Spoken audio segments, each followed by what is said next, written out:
John Anthony avec 3 clients après ce call. What the fuck? Good job, guys. Keep them coming in. Keep them coming in.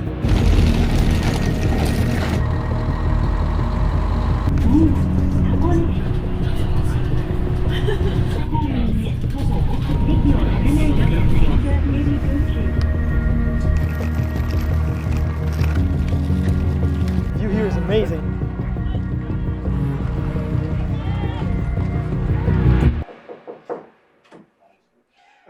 Bienvenue dans notre Airbnb.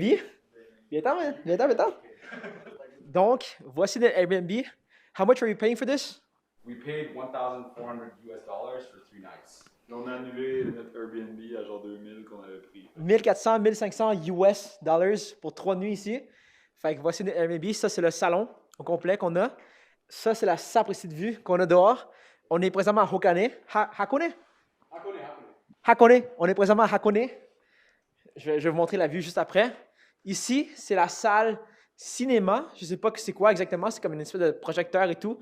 On a coach de mon programme, Félix, ici. Il travaille fort sur un reel présentement. Ici, voici une toilette avec un bidet. On a nos 4 lits aux 4 boys juste là. Mais ce n'est pas la meilleure partie parce que la meilleure partie est au sous-sol. Juste ici, on a le sous-sol. On dirait un sauna. Une petite toilette. Au Japon, ils ont toujours des mini-toilettes. Au moins, ils ont des bidets. Un tatami. Un super beau tatami. Et venez voir dehors. Alright. La magnifique vue. Il est présentement 11h du matin au Japon. On va juste d'arriver ici, en fait, il n'y a pas trop longtemps. Beau petit coin pour relaxer. Je vais aller ma Bible ici le matin. On s'en va de l'autre côté. Et juste ici, on a une magnifique toilette lustrée avec... Est-ce que c'est le vrai mot, lustré? C'est du concrete. Un truc que moi j'adore. Okay? Est-ce que je suis le seul qui adore les eaux comme ça? C'est comme si c'est vraiment smooth. Tu comprends ce que je veux dire? C'est smooth. Et écoute! T'entends l'écho? Et quand on dit écho, généralement, ça dit quoi? Ben, ça dit une douche ensemble. Fait que si tu veux prendre ta douche avec d'autres personnes, ou en tant que chrétien, en fait, dès que tu es marié, tu peux faire tout ce que tu veux. La belle vue, encore une fois, le One Piece, juste là-bas, le bateau de One Piece, et ici. On s'assoit ici et on lit la Bible encore une fois. Donc voici notre Airbnb, 1400, 1500 US pour 3 nuits, donc qui reviendrait environ à 2000 $ canadiens. Est-ce que selon vous, ça vaut la peine? Let me know.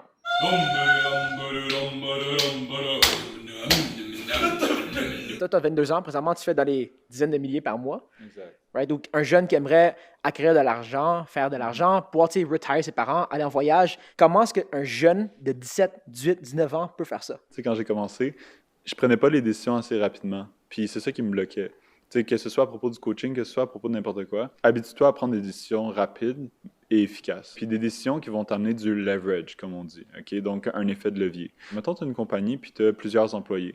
Bien, chaque décision que tu prends dans ta compagnie peut t'amener x5, x10 d'efficacité dans ta compagnie parce que tu as un impact sur tous tes employés. C'est un peu la même chose dans tes décisions. Donc, ta décision que tu vas prendre va avoir un impact d'effet de levier sur n'importe quoi dans ta vie. Il y a des moyens que tu peux prendre pour augmenter le leverage. Donc, la seule affaire qu'il faut faire, c'est prendre des décisions plus rapidement sur ton succès. Donc, c'est-à-dire avoir un coach, avoir un mentor, suivre ce qu'il dit à la lettre, de mettre de côté peut-être ton identité actuelle parce que ça a créé tes propres problèmes actuellement. Fait que le fait d'avoir un mentor, c'est d'être capable de faire exactement ce qu'il fait, puis même de peut-être même s'oublier, se mettre de côté pendant ce temps-là, puis de se dire, gars, je fais ça pendant 3 mois, j'essaie pendant 3 mois, puis je me donne à 100%. Puis c'est exactement ce que j'ai fait depuis ça.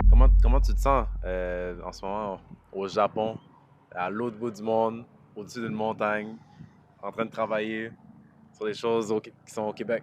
Je me sens bizarre.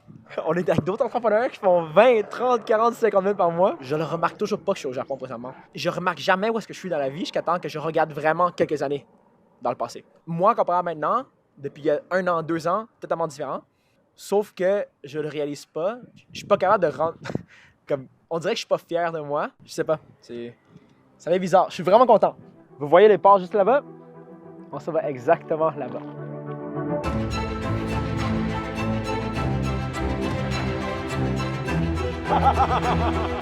560 with the train. That's 560 plus, that's 450. And then if you ever 450 like that, and you don't have a free pass like this, you have a free pass, which means you can move freely. It's literally $7 extra, and you can move freely in case you want to take a bus. Sounds good. That's Les gens disent que quelque chose est cher dans la vie. C'est pas tant cher quand tu fais des maths. Le temps que tu sauves versus le montant pour le temps que ton temps vaut. Tu vois? On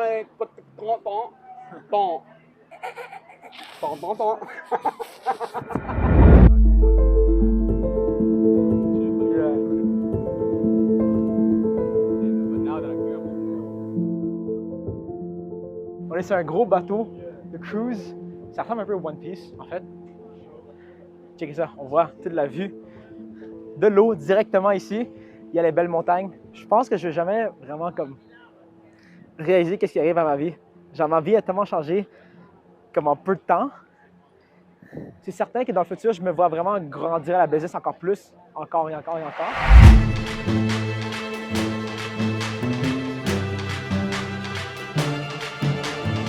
Là, on s'en va dans un volcano ropeway de Hakone. C'est comme un espèce de, on s'en va, je pense, sur un volcan, puis on passe à travers le volcan. Ils ont littéralement donné ça. Si jamais le volcan genre apparaît, puis c'est trop chaud, puis genre, on doit genre se mettre ça sur la face parce qu'il fait bien trop chaud. Oh, on va quand même vite d'abord. Tu peur de la mort? Non, je n'ai pas peur de la mort. Parce que je sais que j'allais au paradis. J'ai pas peur de la mort. Oh my word, c'est beau ça.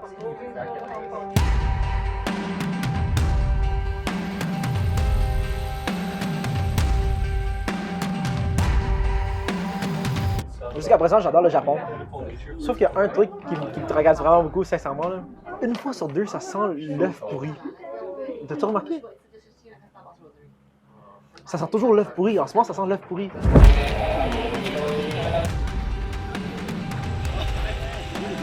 C'est vraiment épique comme vue. Wes! What the frick is this, man? Ça, c'est des. Je pense que c'est des sorties de gaz du volcan. Ça sent vraiment comme spécial ici. Ouais. En fait, il y a plein de monde qui ont des masques, on devrait avoir un masque, mais. Ouais, il y en a plein qui n'ont pas de masse aussi. Je pense Ouais. qu'on va être correct dans ce longtemps qu'on est correct. C'est une scène de penser qu'il y a tellement d'humains dans le monde qu'ils ont chacun leur histoire au complet. Puis que toi, t'as ton histoire, toi, t'as ton histoire, moi, j'ai mon histoire. Puis on se rejoint tous ici à la même place parce que nos lignes directrices dans la vie se rejoignent toutes ici en même temps. Mon histoire a commencé, en fait, avant, j'étais un kid vraiment insécure, vraiment insécure. Tu sais, les typiques asiatiques au fond de la classe qui parlent pas. C'est exactement moi auparavant. Fait que moi, dans la vie, tout ce que je voulais, c'est recevoir de l'attention parce que j'étais vraiment insécure par rapport à moi. Éventuellement, j'ai fait une chaîne YouTube, une vidéo à blow up, 140 000 vues. Allez sur Reddit, première page de Reddit. Au fil du temps, à 19 ans, quand j'étudiais encore en sciences à l'école pour mes parents, j'ai reçu une opportunité, en fait, de postuler pour une job, quand même dans une compagnie quand même assez reconnue dans le monde du jeu vidéo.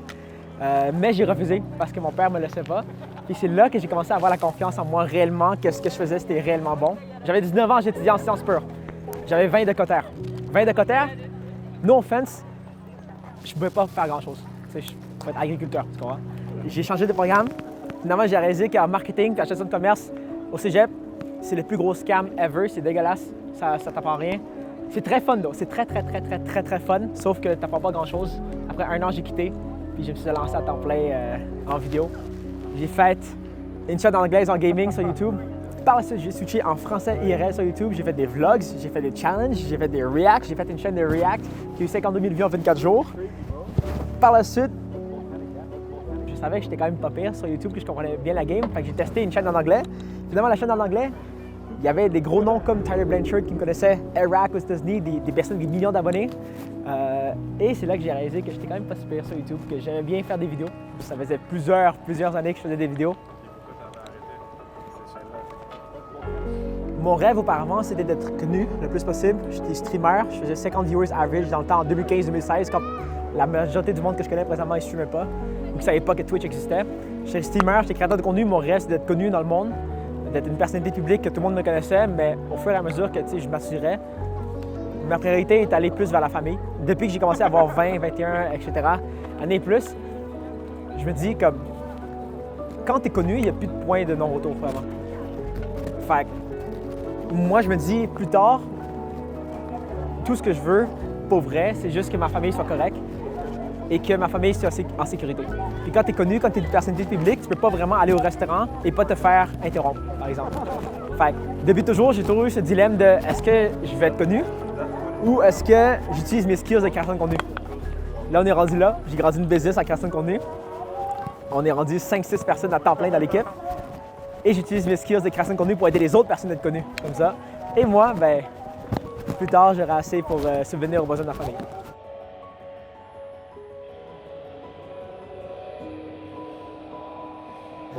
Fait que là, le bateau quitte à 4 heures exactement. Et ça nous prend approximativement 20 minutes pour arriver jusqu'à là-bas, justement. Like we may not make it. Yeah, we may not make it. We'll see. J'espère juste qu'on n'est pas en retard. Look at this!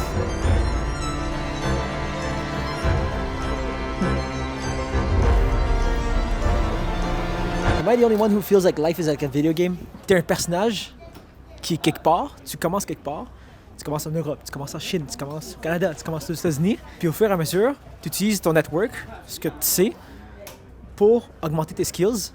Les gens traînent ensemble, les gens s'équipent ensemble. You understand everything, right? Oui.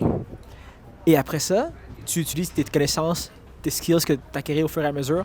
Tu montes de niveau, donc tu montes d'expérience de vie. Et au fur et à mesure que ça arrive, tu as plus d'habilité dans certains marchés. Puis ces marchés-là, tu deviens de plus en plus de valeur. Et quand tu deviens de plus en plus de valeur dans un marché, les personnes sont prêtes à payer beaucoup plus cher.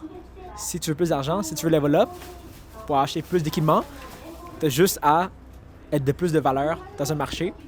Plus que tu as de valeur dans un marché, plus que les gens sont prêts à te payer cher. Utilise cet argent-là pour acheter plus d'équipements, pour tuer plus de gros monstres, arriver à un autre niveau, et les gens qui sont du même niveau, généralement, ils s'associent tous ensemble. Si toi, par exemple, tu vas arriver ici, mais que tu es présentement ici, trouve du monde là, traîne-toi avec eux, va-t'en avec eux, acquérir une habilité quelque part dans un marché, sois bon là-dedans, on te reconnaît ici, maintenant, associe-toi avec eux. Même chose ici, là, tu commences à monter, puis tu arrives où est-ce que tu veux dans la vie. La vie, c'est un jeu vidéo, man. Faut que tu comprends les règles du jeu. Dès que tu comprends les règles du jeu, puis tu sais réellement comment l'argent fonctionne, comment réellement avoir plus d'habileté, comment avoir plus d'argent, la vie devient vraiment plus fun.